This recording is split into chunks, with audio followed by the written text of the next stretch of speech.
always be sure they care.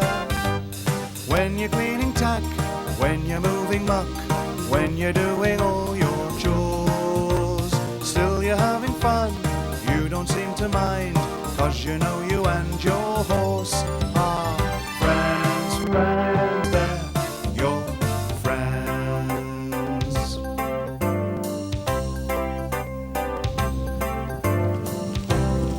Horses come in all shapes and sizes, different breeds and different colours. This is an Appaloosa, like the Indians rode. And this is a Palomino, a little chestnut pony. And two very different Shetland ponies. This chap is bigger than the Shetlands, but he's only a foal. Here's his mum. Yes, of course. They're Shires. This is a very polished, posh pony. And here, a very happy horse.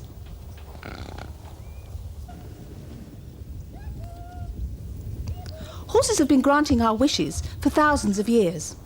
Throughout the world, they've carried man and his goods from place to place. Our bonus is having them as beautiful and faithful friends that give us hours of pleasure, both as riders and spectators.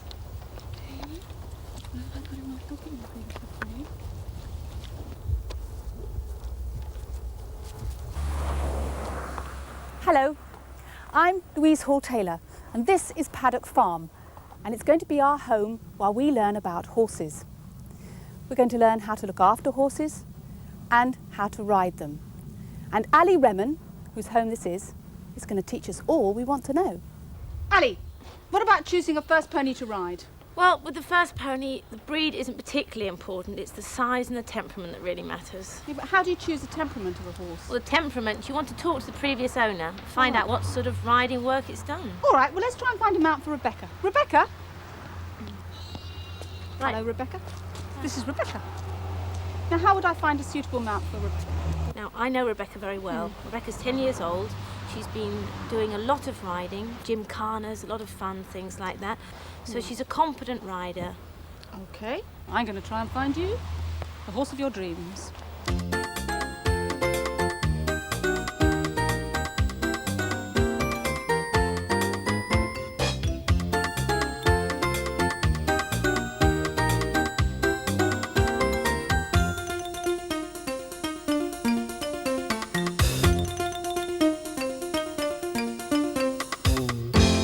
Well done, Louise, you've practiced. Oh, I can't believe it. So, why is this the right pony for Rebecca? Well, it's not too big, it's not too small. And I actually know the history of the pony. It will easily carry her weight and it will be easy enough for her to control and have a lot of fun on. Super. Oh, well, I'm glad we found the right one. The perfect mount for everybody is one of these. Are you ready, everybody? Yep. Mount up. Last one onto the forest is a city. Come on.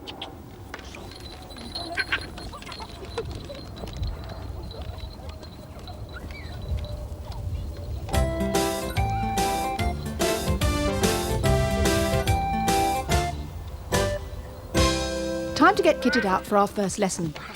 We went to Crockstead Saddlery, where you can buy absolutely everything you could possibly think of to do with horses.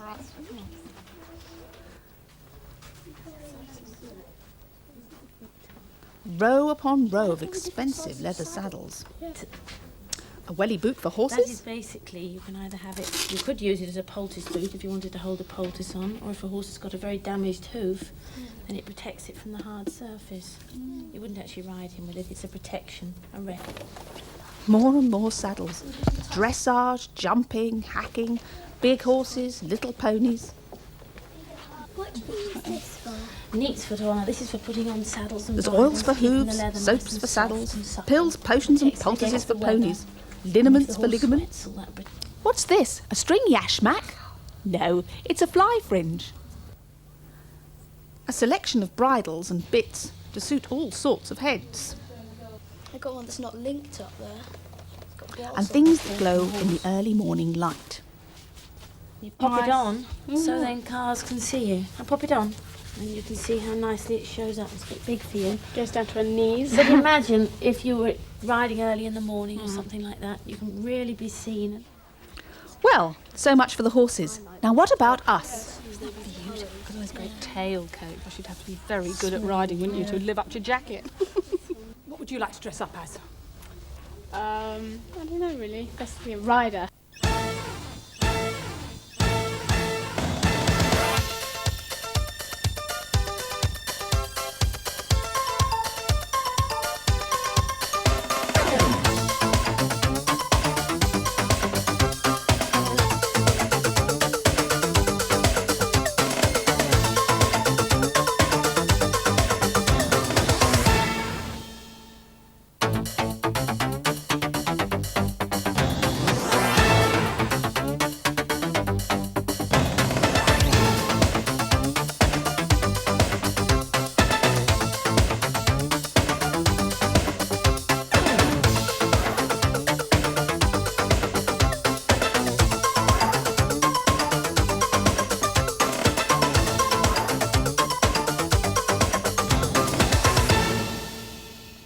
How would we find a really good fitting hat for Scott? Right. First of all, we do have to decide what he's actually going to do.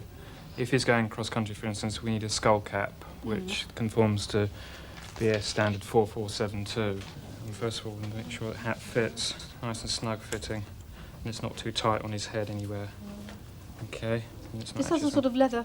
This is a leather harness at the back as well, which you must make sure all the harnesses are adjusted so that they're a fairly tight fit. And that protects. The leather harness protects the neck there, so it stops a little bit of whiplash as well.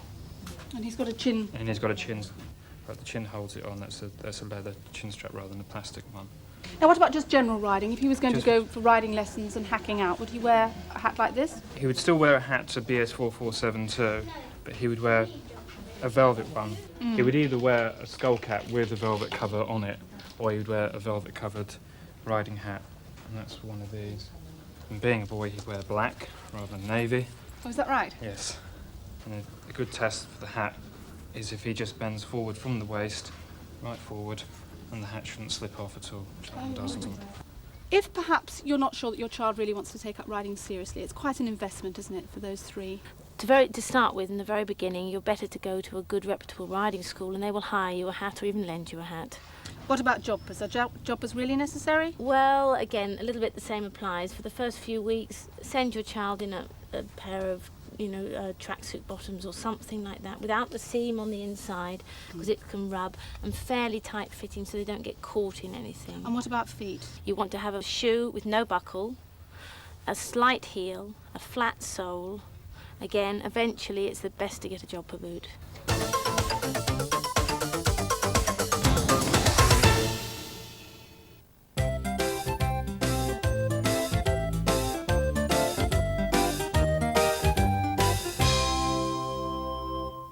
Okay, now today we're going to first of all learn how to get on. So I'm going to use Emily, as Emily's never been on a horse before. So we're going to show Emily how to get on. So if you all want to watch, then we'll all have a go in a minute. Now, the very first thing we have to do before we mount is check our tack. So the first thing we do is look at the bridle. And the lead rein is connected, everything is connected properly. All right, these are the reins. Now, the first thing we do then is we pull the stirrups down. Next thing we've got to do is see how long your legs are. Do you know how we measure your legs? By your arm. Isn't that funny? Put your fingers on the top there, and this should go into your arm. What she's doing now, she's measuring the length of stirrup. Can you walk round, Jackie, and pull the other stirrup down for me? That's it. That's the piece you put your foot in. Pull it down. That's it. Now you come back round this side, not round the back. Always go round the front. Then, underneath here, this is the girth. So I'll do it for you. You just gently pull the girth up, and it's nice and tight. Pull the girth guard down, put this down. Now the saddle is in position. Okay, now, to get on, it's funny, but you face your horse's tail. That's a funny way round, isn't it? Now, let's have a go. So the first thing we do is buckle in the right hand. That's this one. Hold it as tall as you can. You slide your left hand all the way down until you can feel a little bit there. Hold a little bit of the neck as well. That's it, nice and tight. Face the tail. Where's the tail? Down there. Turn the stirrup to face you. Pop that. If you put that one in, you'll face the wrong way. Put that one in there. That's a good girl. That's it. Now, I'll help you a little bit, but this hand, Emily, oh, Goldie, this hand is going over here. All right? Hold on to here. Don't hold on to the mouth. Hold on to the neck and the mane as well. Right, now 3 big hops. 1, 2, 3. Good girl. Just sit gently in the saddle. You can put your foot in both the stirrups. Can you see, Lee? Can you see? Good. Okay, now, first of all, Tom has to hold the reins correctly. So put the buckle on the rein, pick them up like you pick up a pastry roller. Oh, you would pick it up like that. You drop it. That's it. Then put your thumbs on top. Point your thumbs towards the ears, and the little finger goes outside there.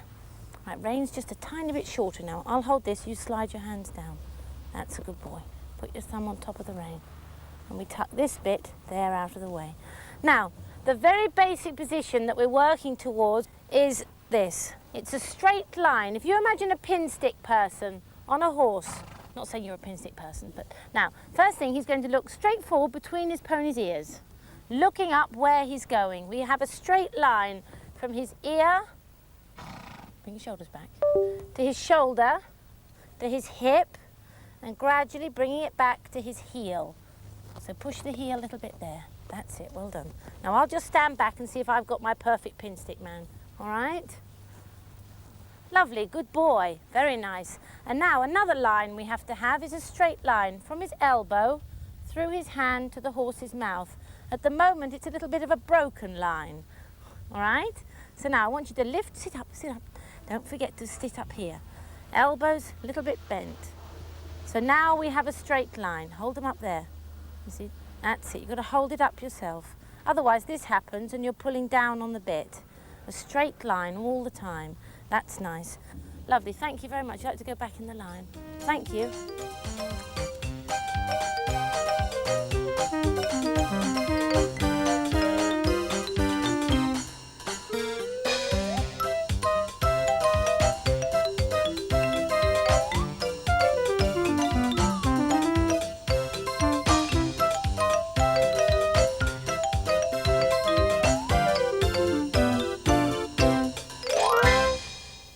For this lesson is Lee, who's partially handicapped.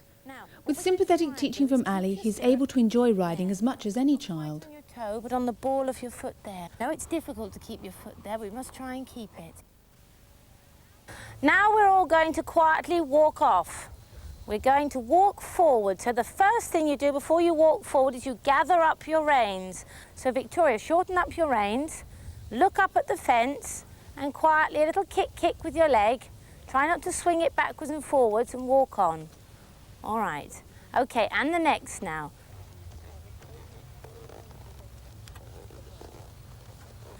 Now, as the horses walk, they walk with their legs in what we call a 4-time beat. That's what gives you the nice movement, the swingy movement in the walk. This is Bella. You'll see quite a lot of her demonstrating her perfect paces. This is the walk. Watch the different coloured bandages. The hooves strike the ground one at a time. Blue, white, red, brown. Thank you, Bella. We've learnt the 2 very basic things. A little kick with your leg sends your horse forward. A little feel on the rein stops your pony.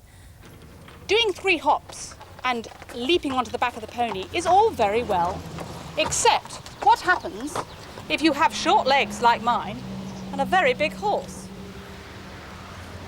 I'll have a go. No chance. That's when you need one of these. Come on, Lenny. This is a mounting block.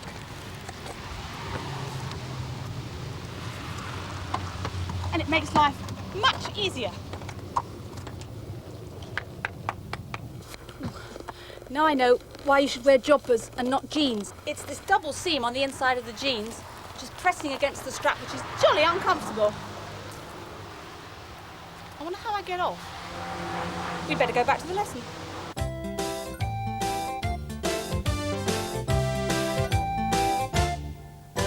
Now we're going to dismount. So, both feet out of the stirrups. Swing your legs around. Really swing your legs. Both feet out, Emily. That's it. Buckle in the right hand. Hold the buckle up. Right up. The other right, Victoria. Buckle in the other hand. That's it. Slide the left hand all the way down. Throw the end away. Boink. That's it. Keep your legs swinging. Now, keep hold of the reins, Emily. Your right leg goes behind the back of the saddle, and a loud click of your heels behind the horse. Land on your toes and bend your knees. Remember, don't let go of your ponies. Right, Tom, off we go. 1, 2, 3, that's it. And the next. 1, 2, 3, off you go. A loud click, bend your knees and land on your toes. And again, Victoria. Bend your knees. Well done. Now, don't forget to make a fuss of your ponies. Well done.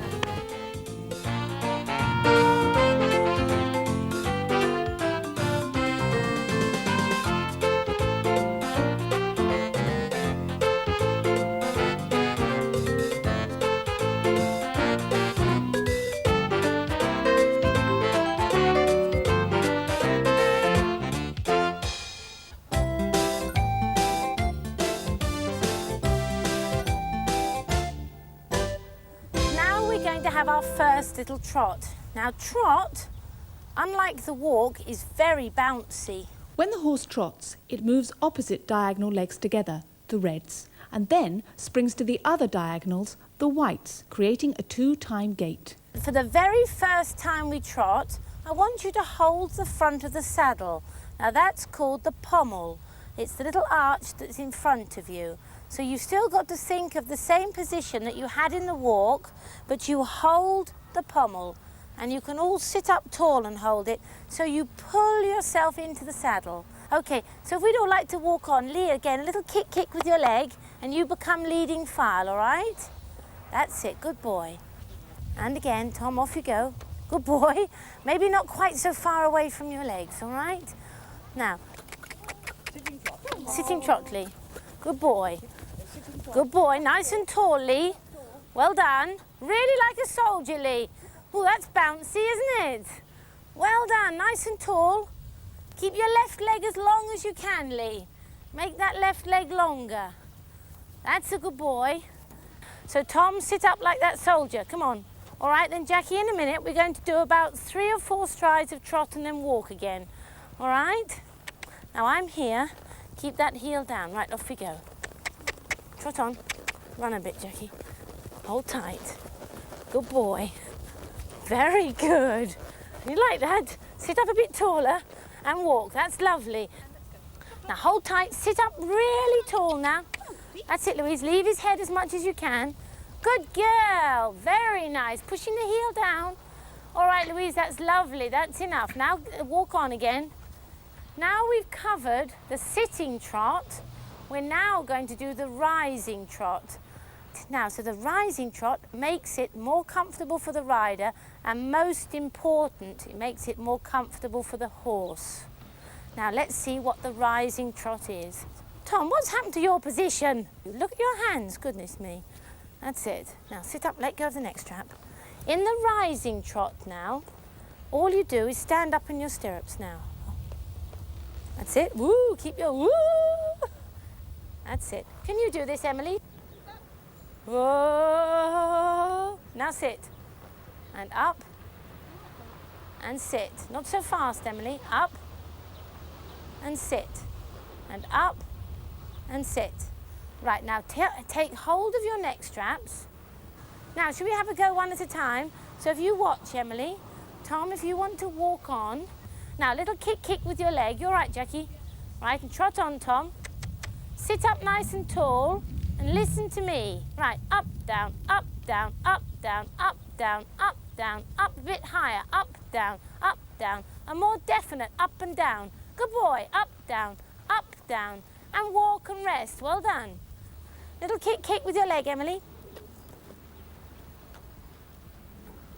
Up, down, push that heel down if you can. Push your heel down, Emily. Push your heel. Good girl. Push the heel. Up, down, up, down, up, down, up, down, up, down. Very good. And walk and rest. Right, let's just walk on. Well done. Make a fuss of your horses. All right, if you don't like to turn in, that's excellent for the first time. Turn in. Did you enjoy that, Tom? Bit bouncy, isn't it? But soon when you learn the rising trot, it doesn't feel so bad. Well done. Super. We went on an expedition to London to discover the origins of the horse. And where better to come and find out about the evolution of the horse than here at the Natural History Museum? Just look at this lot. Who knows where the horses are? That way. Okay. Let's go find out. The displays are terrific and full of information. We found out that the horse is part of a family, which includes the zebra and the ass. The collective name of this group is This is the zebra. equids. Yeah? Look at the front teeth of the horse are more like scissors, but the back ones are more like grinding equipment, so they can chew the food more easily. You can clearly see the similarity in the body shape of the members of the equid family. And we learnt some interesting facts about donkeys. Look, dairy donkeys. Donkey milk is low in fat and has high sugar content. In medieval times, it was thought to be a good diet for invalids, so donkey herds were kept for their milk. Good heavens. There was an interactive display tracing the horse's development backwards over 50 million years, from the modern horse back to a creature the size of a fox called a Hyracotherium. At various stages we had to decide which branch of the family survived and press the right button. So which one do you think survived? Yeah? Boing! There you God, are. he's a funny looking creature. See? Can you see here? He's starting to have the toes again. You can see how large and athletic the horse became so that he could outwit his enemies with his size and speed.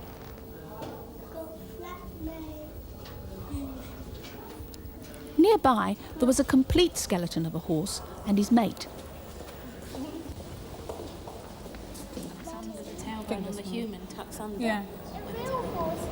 Just look how uncomfortable it must be to ride without a saddle, with the bones of the spine sticking up so close to the surface. Connection of the spine, the top. Oh, that was good, wasn't it? Yeah. Right, now one of the great things about coming to a day to London is to go and see the changing of the guard. Yeah? Yeah. Let's go. Let's go.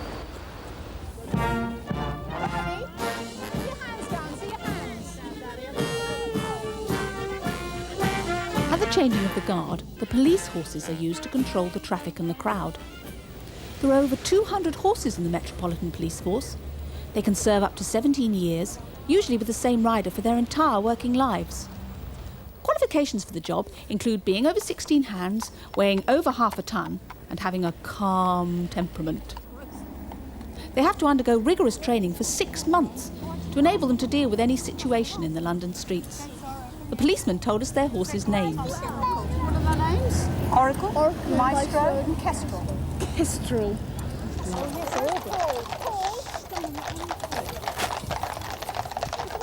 Other famous London horses are those of the Horse Guards. We watched the changing of the watch. Well, they go out the front.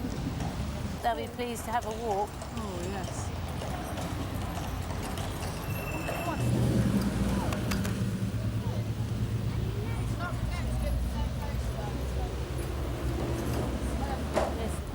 It's gone stiff like that.